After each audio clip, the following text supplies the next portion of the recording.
Good morning. উঠিলোঁ উঠি এতিয়া যোৱাকালি ইমান ধূলা গোটেই ৰাতি বতাহ দিছে ইয়াতে ইমান ধূলি সোমাইছে ৰুমত এতিয়া ধূলি চাফা কৰি আছোঁ হ'ল চাফ কৰা এতিয়া ঘৰ মুচি গাটো ধুই ল'ম বাপৰে ইমান কষ্ট পালোঁ যোৱাকালিৰ পৰা আচৰিত মানে বেয়া হৈ আছে আমাৰ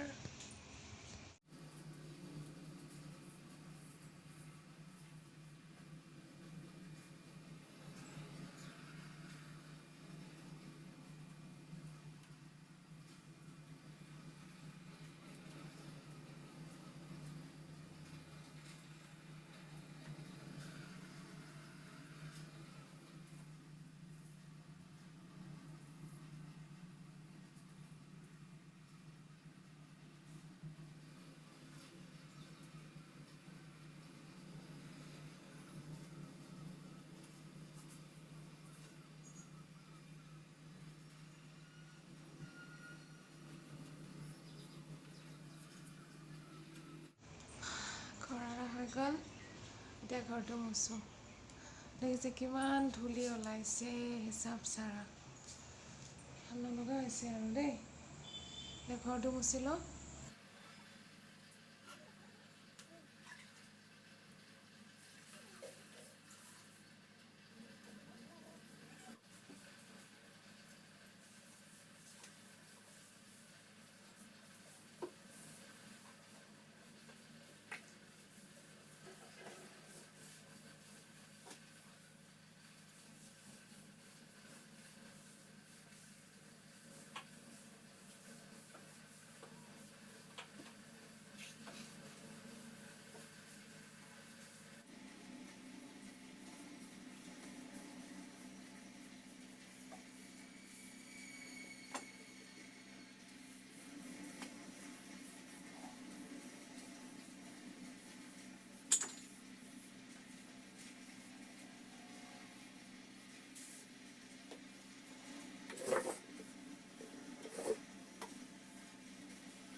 এতিয়াহে গা ধুই আহি পালোঁ ধূলা চাফা কৰি কালি থৈ দিয়া আছিলে বহুতখিনি কাম গাটো একেবাৰে বেয়া হৈ গ'ল এই দিনৰ কাম কৰি কৰি আচৰিত ধৰণে ধূলা দি আছে দেই মানে মই ভাষাৰে বুজাব পৰা নাই মই সমস্ত ৰাতিপুৱাৰ পৰা এই 2টা বাজিলেহি এতিয়ালৈকে মই কৰিলোঁ কি আচলতে ভাত পানী বনালোঁ সেইটো বেলেগ বাকী সময়কণ ক'ত গ'ল এই যে কৰাৰ উপৰি কৰা কৰি আছোঁ মানে ইটো মুচি আছোঁ আকৌ ধূলি পৰিছে আকৌ মুচি আছোঁ মোৰ মাথাটো শেষ মোৰ গা বেয়া লাগিছে মোৰ গল খোজ ষ্টাৰ্ট হৈছে ৰাতিপুৱাৰ পৰা ইমান ধূলা খাইছোঁ দুপৰীয়াৰ ভাত খাই আছোঁ বাজিবৰ হৈছে 4টা প্ৰায়।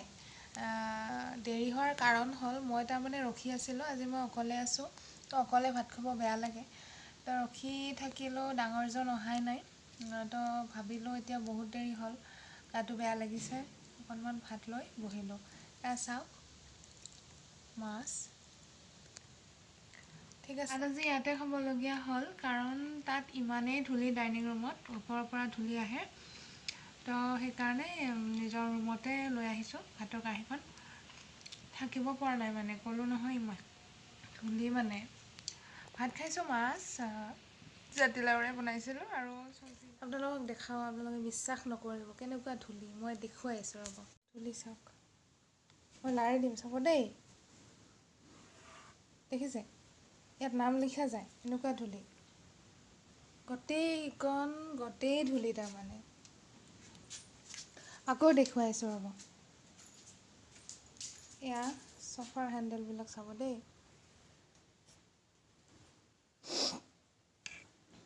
ধূলি চাওক, দেখিছে এনেকুৱা ধূলি দেখিছে নহয়, এনেকুৱা ক'লা। আচলতে এইখন ক'লা নহয়, এইখন বগা হৈ আছে ধূলিৰে।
এয়া এতিয়াহে আজৰি হৈ আহিলোঁ।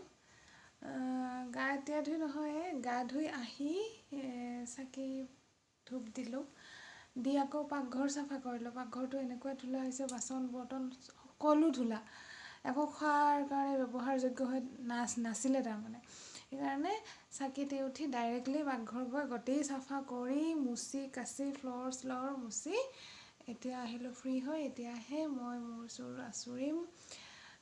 মোৰ খুব বেয়া লাগিছে মানে, ভাষা নাই আৰু, আঙুলিবিলাক বিষাইছে। ইমান দিনটোৱে ঘৰ মুচিছোঁ, লেতেৰা কৰি আছোঁ, বাচন ধুই আছোঁ, ভগৱান।